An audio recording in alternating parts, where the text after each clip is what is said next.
Hello basketball coaches and basketball players, my name is Alan from Al's Basketball Training, and today I'm going to show you some of the top 5 mistakes that youth basketball coaches make.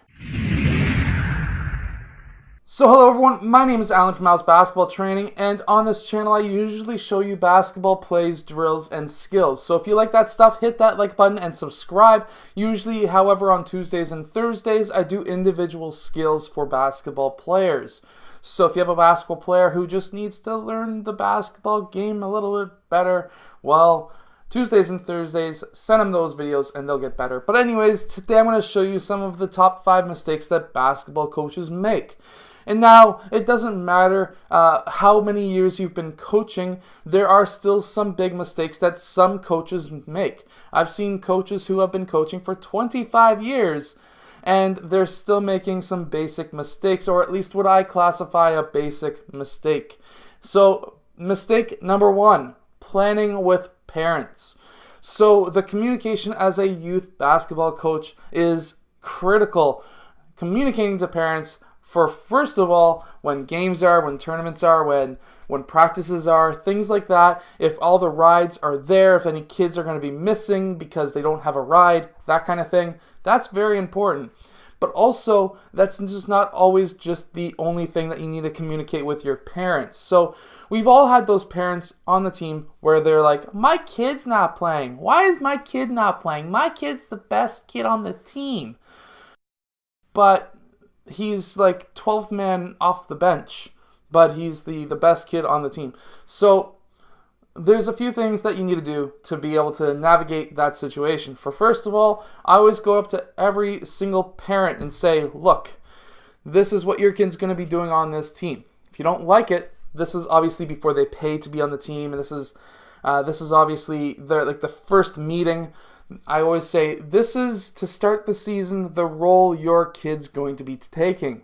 He is going to be either a starter, a player 6 to 9 on the bench, he's going to be 10, 11, 12 man, which don't usually get that much playing time, that kind of thing. And I always want to explain to the players, hey, this is where your kid is right now. If he does this, this, and that, he's going to move up the rotation.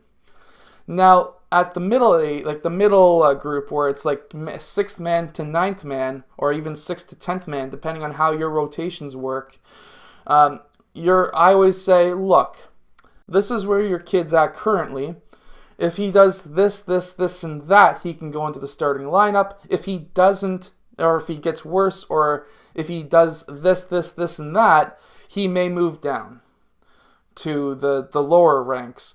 You always want to have an internal competition, or at least a healthy competition, so that everyone knows where they stand, and if they do this or that, what's going to make them either better or what's going to have them sink farther down the bench, because apparently at the youth level, it's huge. Playing time is just everything. It's not like when I was a kid where it was like, I want to go out and score a ton of points. It's like, I want to play the whole game, but that doesn't happen no matter what. You shouldn't be playing the whole game. The second mistake a lot of coaches make, and I have made this mistake tons of times, is you always want to test your team.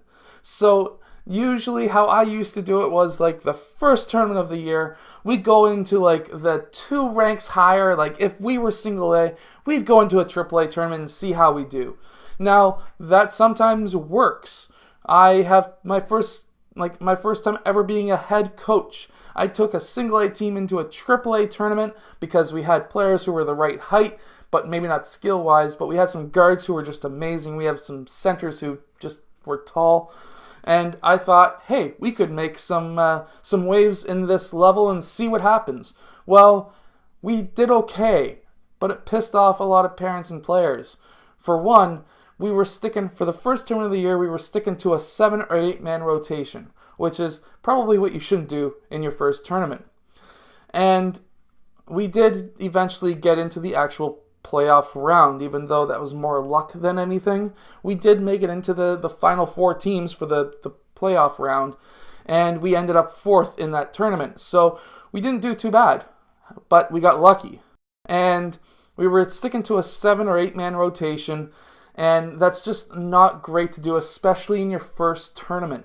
Now, what I would always suggest now, after learning that a few times, is do a lot of tournaments at your own level, and then maybe do 1 or 2 tournaments that are just one step above your level. So if AAA, for up here in Canada, we have single, double, and AAA tournaments, AAA being the top, and AA being the middle, and single A being the lowest.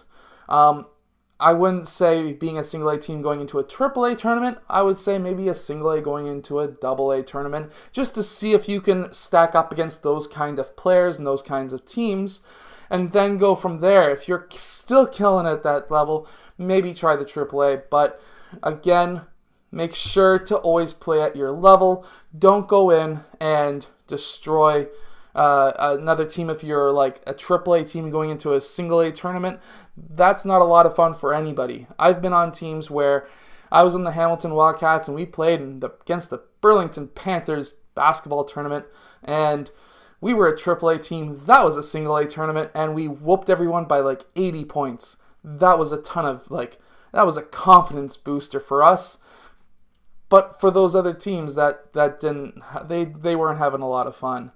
So that happens.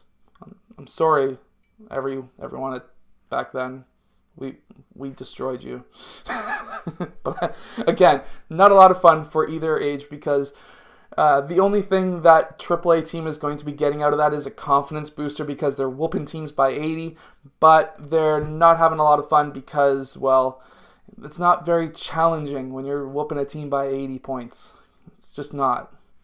We lost one game all season, and that we shouldn't have lost that game. There was things going on in that game that we shouldn't have lost, but we lost one game all season, won the Eastern Canadian Championships. But let's get on with the top 5 mistakes in this video. Now, the communication between coach and player depends on who you are as a coach. Personally, I always like to meet with the players once a month, at least. And that's just pulling them aside in the middle of a practice and say, look, this is where I see you currently on this team. Where do you see yourself on this team right now? And where do you want to go? Do you want to keep on improving? And what do you want to improve on? Because if I don't get that input as to what a player wants to improve on, and I'm like, let's say we're running shooting drills, because just as a team in general, I don't see them being great shooters. But I've got 8 players who want to become better ball handlers. Maybe take 5 or 10 minutes away from those shooting drills and go more towards the ball handling, because that's what they want to do. That's what they want to improve on. And if a player is improving on what they want to improve on, it's going to make the whole team happier. Now, the 5th mistake that I see a lot of coaches make, and I make this mistake. As a head coach, you just want to do everything. Everything you want to do is your head is going to explode. You want to be the manager. You want to be the head coach. You want to be the assistant coach. You want to be in charge of just offense, defense, drills, skills, everything. You're the head coach. You're the man, right? But that's not always the greatest way to be. You have an assistant coach or 2 or more, and they got to do something. They can't just be sitting there in the back of the practice saying, oh yeah, this was a great, fantastic use of my last hour. Yeah, this was fantastic. Yeah, good job. You played great defense. No, you don't want to have your assistant coaches sitting back doing nothing. Every time I had an assistant coach, except for my first year coaching, this was my hugest mistake in my first year.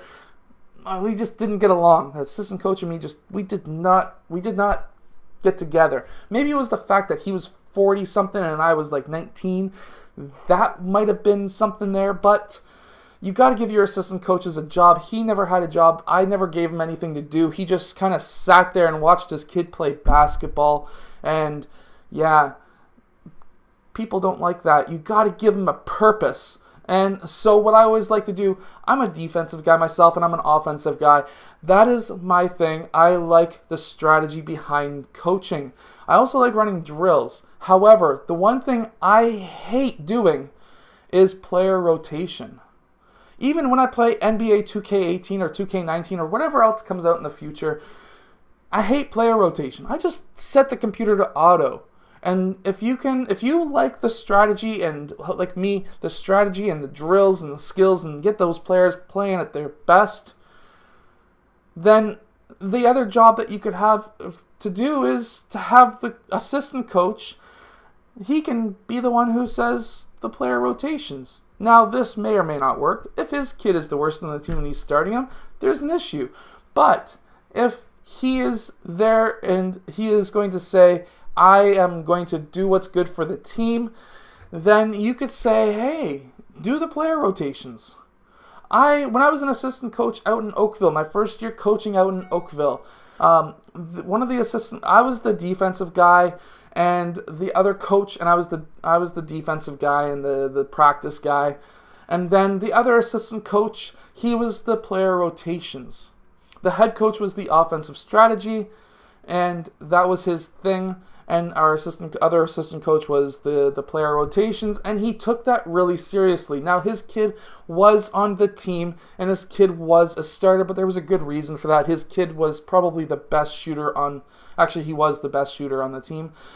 But he had this down to a science. He quite literally had a book that was like, we are going to sub this guy in at 3 minutes and 55 seconds because this guy gets tired at that time. And he knew this stuff. This was crazy. The amount of work that this guy did, I think his name was Rodney, the amount of work that he did to know which player gets tired at which point, and which player gels with this player at this point in time, and blah, blah, blah. That was amazing. I couldn't believe it. If you have somebody on your team who's an assistant coach or even a head coach who can do that, holy shit, give him the job of rotations, because that was amazing. I couldn't believe it. If I was a head coach, like if I went and coached at like a pro level, I would be phoning that guy up in 2 seconds, being like, "Yo, you know your rotations. You're my rotation coach." Like even if I was coaching pro, he'd be my guy. Like he knows his stuff. The amount of homework that guy did was insane. Anyways, I hope that you have enjoyed today's video. If you have, hit that like button, subscribe. I hope that this video has helped at least some coaches out there. And I'll see you guys again tomorrow for another daily basketball video.